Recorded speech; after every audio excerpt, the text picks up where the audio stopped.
यहाँ ये दोस्तों आपको एक बहुत ही प्यारे खूबसूरत वेरीगेटेड लीफी प्लांट की कटिंग लगाने का तरीक़ा बताते हैं और हमारी कटिंग सक्सेसफुल हैगी।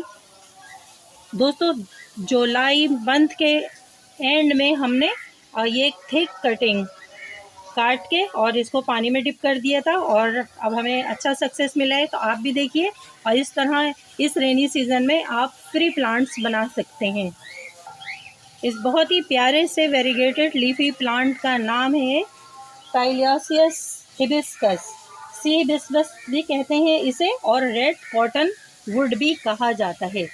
तो फ्रेंड्स इस सीज़न में इस तरह के जो प्लांट होते हैं, जो ट्री बनते हैं, उनकी कटिंग पर रूट्स एक्सपोज होने लगती हैं और फिर उनसे आप आसानी के साथ रेनी सीज़न में प्लांट बना सकते हैं।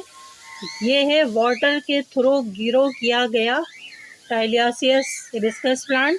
मुकामी नर्सरी वाले से अखलीफा भी कहते हैं और दोस्तों इसको रेड कॉटन वुड भी कहा जाता है। बहुत सारे नाम हैं, मुख्तलिफ़ ज़बानों में, मुख्तलिफ़ इलाक़ों में, मुख्तलिफ़ सिटीज़ में इसको मुख्तलिफ़ नामों से पुकारा जाता है।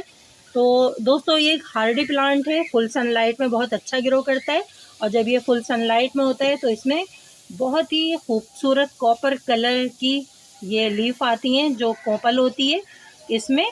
अभी मैं आपको इसका ट्री भी दिखाऊंगी जहाँ से मैंने कटिंग निकाली थी। तो आइए इसकी कटिंग को ग्रो करते हैं और हम इसको सोइल में ले आते हैं ताकि ये एक मज़बूत पौधा बन जाए।